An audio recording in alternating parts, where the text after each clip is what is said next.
Welcome, everybody, to Sports Shorts Daily. Ronnie Rantz alongside Tommy Krysan. Tommy is over at Tremonti's Meat and Seafood. I'm in the Louisiana Sports Hall of Fame studios. And, of course, per always, Sports Shorts Daily presented by LeBare's Casino. This is the Ash Wednesday edition.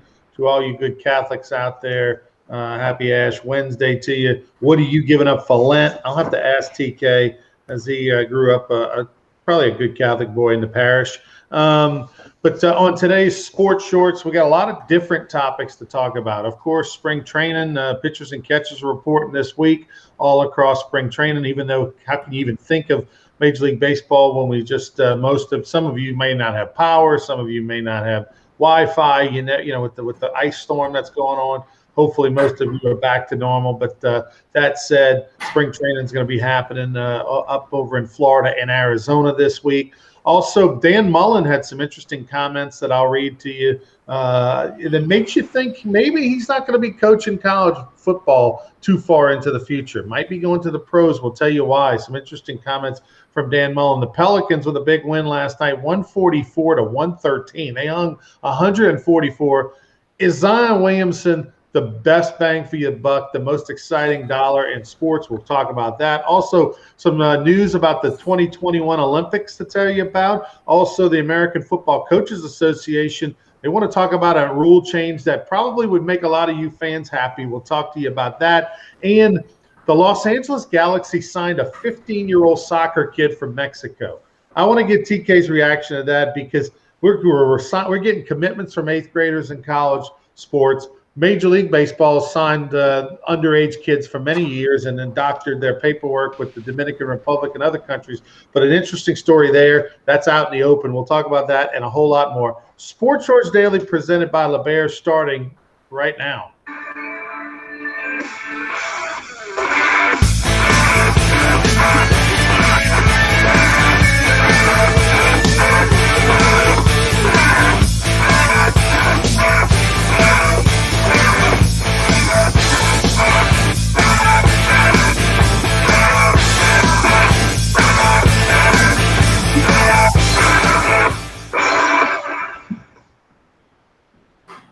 What's up, TK?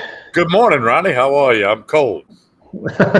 Yeah, how is Tremonti's? Are y'all rocking and rolling per usual over there? Tremonti's is open. Got the lasagna lunch special today. And you know what? They sell firewood here. So that's perfect for this week. Come get some Buffalo Trace whiskey, some wine, and some firewood, and just let it be cold. Sounds like a good night. Hey, folks out there, please make sure you like and share this video. That's basically like you paying pay-per-view or watching commercials when you're watching Seinfeld during the week or whatever. I mean, or The Bachelor. I know TK is a big Bachelor fan. Make sure you like and share this post. We'd appreciate the support. TK, first off, I know you're not a basketball fan, and it's a shame that Zion Williamson's I feel like almost being lost on this franchise in New Orleans. I mean, this is the savior of basketball in the NBA. Imagine if they'd have traded Anthony Davis and not gotten Zion Williamson. Well, where this franchise would be. But last year, his rookie year, plays a little bit, hurt most of it, shows some brilliance. They don't make the playoffs. They might have made the playoffs had the coronavirus not happened because they were getting hot down the stretch, but they don't make the playoffs. This year, he's playing fantastic. Last night, how about this line, Tommy? 31 points in only 28 minutes. He had 7 rebounds, 6 assists. 6 assists, by the way. He was 13 of 16 from the field, 1 of 1 from three-point line. And unfortunately, nobody's really there to see it. The pandemic's happening. I mean, this guy's the Drew Brees of the franchise. And I think, unfortunately, by the time he gets to the end of the contract, he's going to be Audi 5000 like Anthony Davis was, like Chris Paul was. Yeah, I agree with that. I mean, he's a tremendous basketball player, great athlete. And, albeit a shortened season last year, he still got that 1 year under that belt. And that second year becomes a lot better. Things slow down for professional athletes when they get that year under their belt. And, he's the best player on the floor last night when they beat Memphis. He can take over a game. And let's hope they can get enough players around him where he doesn't leave when his contract ends. I'm a guy that's pretty spoiled when it comes to paying for tickets to things. I don't mind paying for a national championship game or a Super Bowl or something big like that. But if it's just a regular season game, come on, we always got a guy, we got a hookup, we got a friend, whatever. Zion Williamson, I mean, I don't know what the number is, but he's a guy that I would pay to go to. If I didn't have a free ticket or a press pass or some sort of hookup, TK, Zion Williamson is one of those people that I feel like, you get that entertainment value, much like Celine Dion at Caesar's Palace. Zion Williamson is right up there with Celine as far as value, as far as ticket prices are concerned. Well, you can enjoy spending your money on Zion, but they better get some people around him, or he won't wear a Pelican uni real long. Who for you is the person that you would spend money? Musician, entertainment. Who would you spend money to go see? Oh, there's a lot of them. If I could see Led Zeppelin, but they won't tour anymore, I would do that'd be that. amazing. Yeah, but no, I go back to some of the older guys. Like I'd pay money to watch Bob Gibson pitch, or Sandy Koufax or Whitey Ford. These guys. Somebody you really didn't see much on TV. I'd pay money to watch Ken Griffey Jr. play baseball. That's one of my all-time favorite baseball players because he had fun while he was doing it. If he didn't have a few injuries, who knows where he'd be in the record books? He's already everywhere in the record books. But that'd be a long list of people I'd pay to go see or concert or sporting event, whatever. Tony Acord said ZZ Top. Well, you're trying to grow the Dusty Hill beard there. I wouldn't do that one. Here's a good one. Tony said Nolan Ryan. I never got a chance to see Nolan Ryan pitch. What's that? In 1972, the All-Star game was in Milwaukee. I was there. I had family in Wisconsin, as you know. That Friday night, while pitching for the Anaheim Angels, he threw a no-hitter, and I was in the right field. Really? Yeah. Now, I was only 12, 13 years old, so I don't know if I'd appreciate it as much as I should have, but I was in the old county stadium in Milwaukee. That had to be unbelievable. Was the crowd just going it wasn't a packed house. Milwaukee wasn't real good. Anaheim wasn't real good. That's when they were the Anaheim Angels. But I remember the buzz in the 7th, 8th inning. And again, I was a little too young to really appreciate what was happening in front of me. I wish I could have seen it when I was older. You mentioned Led Zeppelin. You wish you could have seen them in concert. And I was in high school. Now, I'm younger than you. I graduated in 1990 from Menard High in Alexandria. But I do remember as a senior, there was like a sophomore who had just gotten their driver's license, and they were in the parking lot. And I remember they came in blaring Stairway to Heaven. And they pulled in their car, was like parked right next to me. And they were talking to their younger buddies. And I heard them say something like, man, this band Led Zeppelin, when they come in concert, I want to go see them. They're awesome. Like he had just discovered Led Zeppelin in like 89, 90, something like that. Well, had no idea that there was never going to be a concert. I got a great story for you. I have a ticket, still have it. July 31st, 1977, Louisiana Superdome, Led Zeppelin was playing. I bought the ticket. About a week before the concert, Robert Plant's son died of a stomach disorder. He was like 7 or 8 years old, young guy.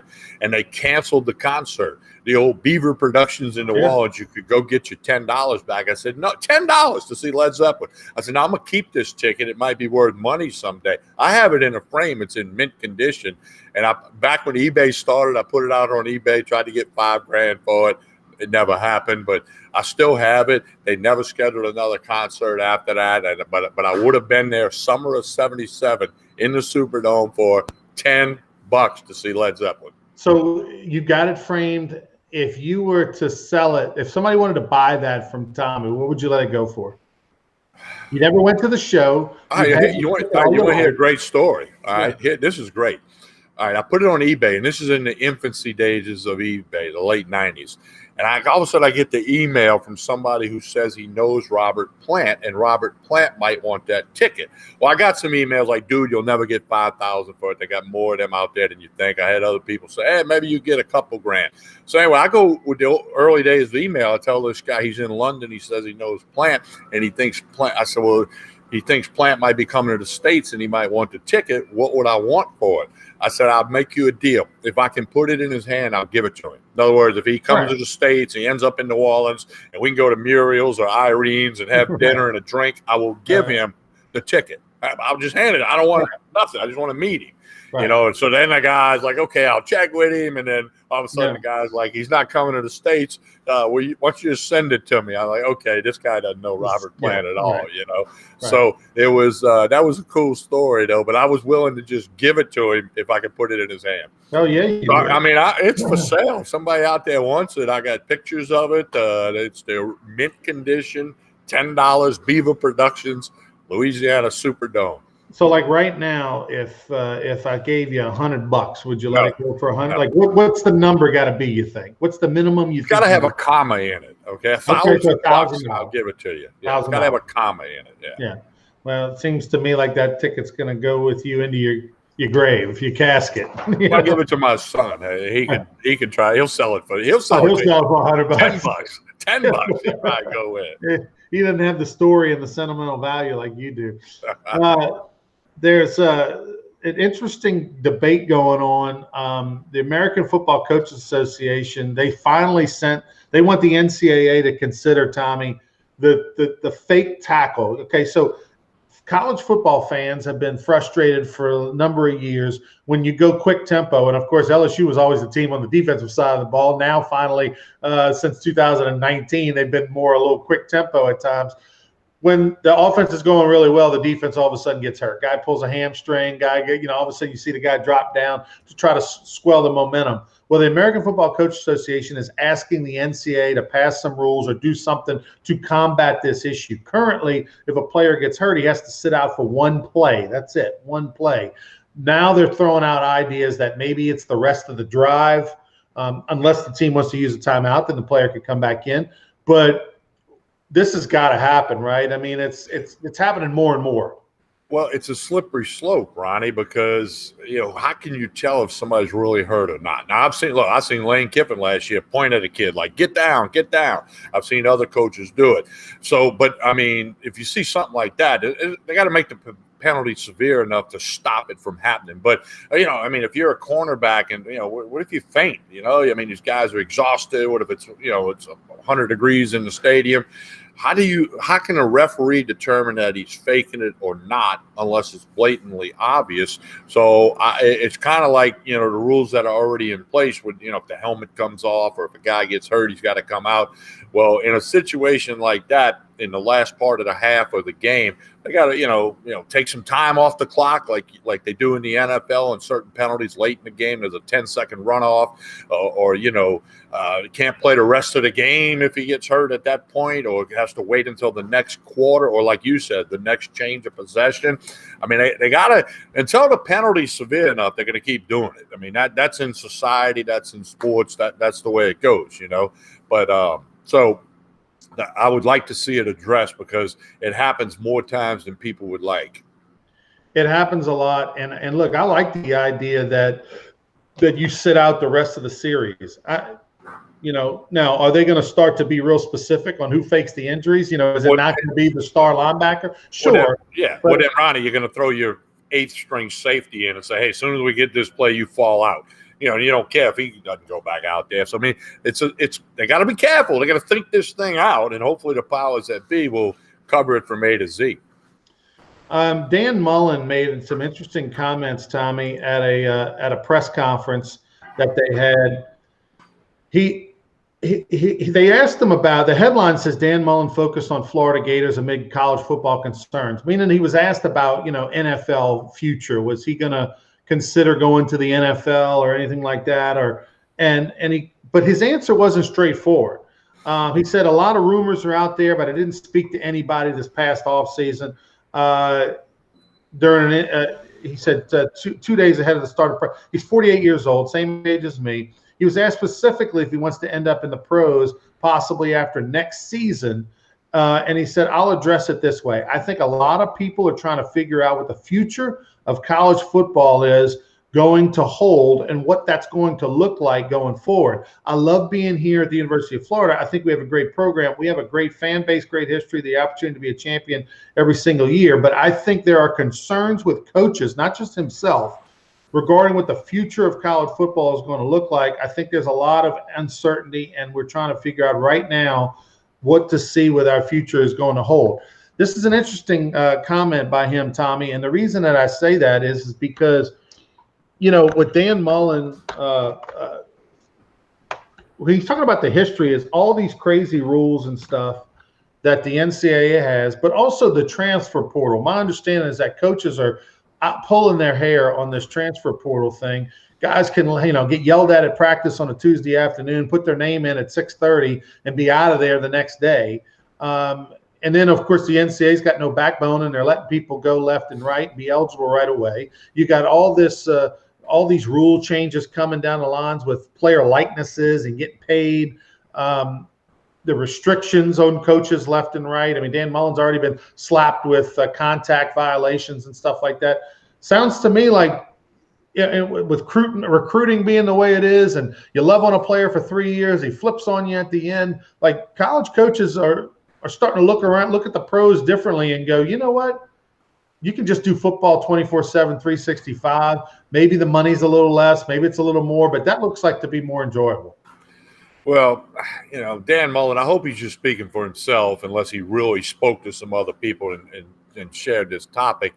But I agree that there are some concerns going forward. But I used to like Dan Mullen. But when he defended the kid with throwing the shoe, didn't take him out the game. B, said it was a football move or whatever it was. I lost total respect for him. And, you know, he's had some other issues and recently in Florida and at the tail end of Mississippi State that, you know, that are – I'm not particularly wild about Dan Mullen, but I do think the things you said about the rule changes, this transfer portal's got to go. There's over 1,800 kids in it. They could form their own conference. You could have transfer portal conference in the group of 5. I mean, it's ridiculous. And then that coupled with the pandemic, which guys are immediately eligible. You got a guy going from Tennessee to Alabama this year going to play right away. That could not have happened 3 years ago. So the NCAA needs to do something about this transfer. By the way, the transfer portal's a 19-point favorite over Notre Dame. They would clock Notre Dame anytime. You love Notre Dame, don't you? So I'm just saying they got to clean this transfer portal up first,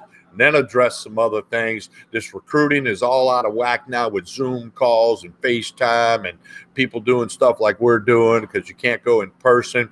Look at the money they're saving on them recruiting budgets, huh? Just fire up the laptop, you know, because, you know, these major schools in the Power 5, they spend millions on top of millions recruiting. Of course, they're taking a beating financially across the board in athletic departments, but I think the priority's got to be clean up this transfer portal. Everybody that's in it, you can stay in it. Nobody else is getting in it unless you can show significant reason, and you got to sit out at least 1 year. You got to be a good student, which if you're playing sports, you got to be a good student now anyway, at least on paper. So it's just a mess. Back to your question, college coaches, I mean, yeah, there's hundreds of jobs. There's only 32 NFL jobs. And, of course, they all have staffs, but I don't know. And I just don't know. It's not, you know, history shows us that successful college coaches aren't going to make it in the NFL. And I think Urban Meyer is going to be the biggest flop ever. He's already had problems with the guy he hired, and then the problems with the racial issues from when he was at Iowa, and that guy quit the day after he was hired. I mean, I think Urban Meyer will be another one of the college coaches that flops at the big league level. You know, Jimmy Johnson didn't flop, obviously, but very few have had success. Yeah, Carroll, Jimmy Johnson, they're kind of the models of success, but it hasn't happened very well. But here's the thing, Tommy, is that, you know, recruiting is just such a bear. And you got to sell your soul to a certain extent in recruiting in college football, big-time college football. And it's year-round. It never stops. There's no loyalty.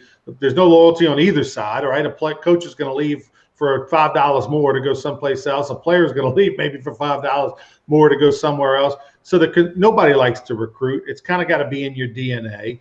And then the other thing, too, with the transfer portals, with all the rules, you know, you got time issues with players. You're dealing with 18 to 21-year-olds that aren't always making the the smartest decisions. Not that when you go to the NFL, they're a whole lot smarter. Just look at Isaiah Wilson, the offensive lineman for the Tennessee Titans, who got called out by the GM yesterday in a Zoom call. He was a first-round pick less than a year ago, and they're already considering getting rid of him. I mean, so players don't always make the right choices even at the next level, but still, I can see where Dan Mullen's coming from. And oh, by the way, Tommy, if COVID becomes an issue, continues to be an issue, and it affects this year's season to where they're not able to have fans in the stands and all that fully, financially, you're going to see coaches starting to get paid less because schools are not going to be able to afford these exorbitant coaches' salaries that are out there right now. Well, we've already seen many schools cut back salaries on coaches. But, Ronnie, recruiting has always been ugly. Okay, there's always been the ugly side to recruiting. You go back 30 years, 40 years. But now it's magnified. It's way worse now. And you're right. They give in to these kids because the pressure to win, the money to be earned is so big. That's why you got two guys wearing number 4. Because they promised a guy will let you wear your number, and that's a pet peeve of mine. I think it's the most stupid thing in the world. Right. That you got offensive number 4, defensive number 4, special teams number 4. Are you kidding me? Come on, everybody. This whole world has got soft, and recruiting has a soft side and an ugly side. But look, I mean, if you're Ed Orgeron or you're Dan Mullen, I mean, you if you don't win, you're going to be out the door. But they all got guaranteed, large portions of their contract guaranteed. If they get fired, they get a big check to walk out the door. I remember, Ronnie, in the late 90s, I was very close to Jerry DiNardo, as you know. And Jim Donnan had 4 really good years at Georgia, and he went to 4 bowl games, and he got fired at the University of Georgia. I remember Jerry and I were having a drink at DiNardo's restaurant, and I said, man, I can't believe that happened to Jim Donnan. He said, well, they gave him $4 million to walk out the door. That was in the late 90s. He goes, Jim will be fine. Don't worry about Jim. Well, now that number we've seen, 10, 15, 20 million, miles on the money he got when Auburn fired him, et cetera. We can make a long list. But, it's hard to unscramble the egg. It's hard to put the toothpaste back in the tube. I mean, college football, I don't like the path it's on either in the big picture, but, we're still going to watch the games on Saturdays. Please like and share this video, by the way. That's how you support the show. Please like and share. TK, I'll tell you this, those big buyouts, I mean, again, those are going to be a thing in the past. The Malzahns of the world where you get $21 million, if it happened at LSU, the Tiger Athletic Foundation, they don't have the money anymore, and then those big boosters, I mean, they're being affected by whether it's political changes, rules in the air, COVID issues affecting their business. I mean, everything's been affected unless you got Bitcoin, unless you're some of my buddies out there that bought Bitcoin a few years ago. Now it's over 50,000. Over 51 or something recently. Yeah. By the way, I got a teeny little bit, but again, I'm holding on to it for years and years. You got to sell. It can't keep going up. I doubled my money. I'll trade you my Zeppelin ticket for your Bitcoin. No deal. Okay. No deal. All right. I want to just want to get your reaction on a couple things. One, 2021, the Olympics are supposed to be in Japan, Tommy. We've seen debate over the NBA All-Star game, whether it should be played or not. We know the Pro Bowl didn't happen. I don't know how in the world they're going to have the Olympics in Japan in the late summer. They just started rolling out the vaccination just now. But to give you an idea, things are in better shape over in Japan than they are over here. They have 1 case per 100,000 people. The United States has 24.5 per 100,000. And to put that in perspective, UK, the United Kingdom, has 18 per 100,000. But they haven't really vaccinated anybody. They're starting to do it. We vaccinated over 40 million in the US, over 15 million in the UK. But for whatever reason, in Japan, in their culture, they have a lot of concern for the vaccine. They're concerned for the side effects and all that, But do you think the Olympics is going to happen? And if you were an athlete and you've been training all your life for the Olympics, do you want to be in Olympics with hardly any fans? They put out a memo the other day, Tommy, said no high five, no hugging, I mean, that's not the Olympics. Well, I don't think they should have the Olympics, but I would feel for those athletes that have trained a lifetime or trained almost an entire lifetime, to go try to be the best in the world. But, the Olympics too has got its, steroid issues and growth hormone issues, and that goes back to the 70s with the Germany swim team, the East Germany swim team. But I mean, so I don't know if right now I think they need to scrap NBA All-Star Game, Olympics, get rid of the extracurricular, focus on the things that going to happen with regular season sports or whatever, and then hopefully we can get on the other side of this pandemic. But Ronnie, I read the other day there's several people in the United States that had both stages of the vaccine and then got the virus. So it's not foolproof. Nothing is. I mean, just because you put your seatbelt on doesn't mean you're not going to die in a car wreck. I mean, nothing's foolproof. So let's just I don't know. Somebody smarter than me has got to figure that out about the Olympics. The Olympics have become professional, for lack of a better word. So I don't know how much glitter is on the Olympics like it was when you and I were younger. Tomorrow on Sports Shorts, and I'm going to give you, Tommy, time to study this topic and to also I got homework. You're giving me homework? Giving you homework, and you got to gather your thoughts. But I want to talk about this. This is a trend that's happening more and more. Hasn't made its way yet to the Power 5 conference, the Division I conference, but we're seeing it in the smaller conferences and JUCO. But Gabrielle Ludwig, you don't know that name. You wouldn't know that name, Gabrielle Ludwig.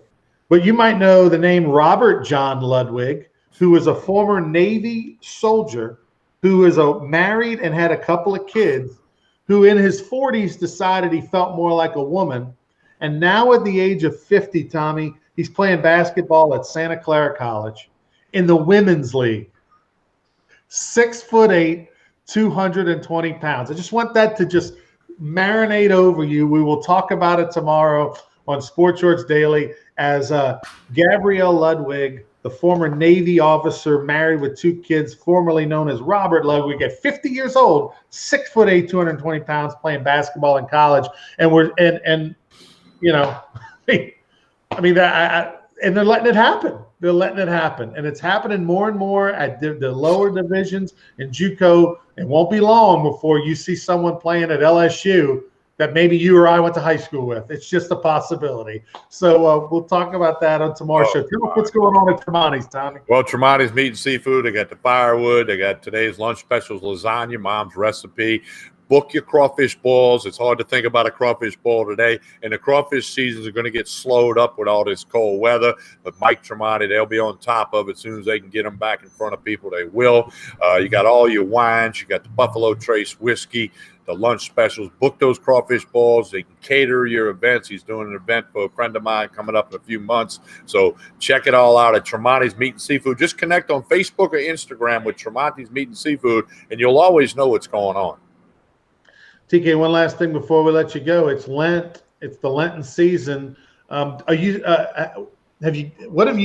normally do for Lent? What's the best thing you ever gave up? And are you giving up anything this year? I'm not giving up. What I do, I spun this around a few years ago, Ryan. I'm a good old Catholic boy. I went to Catholic school K through 12.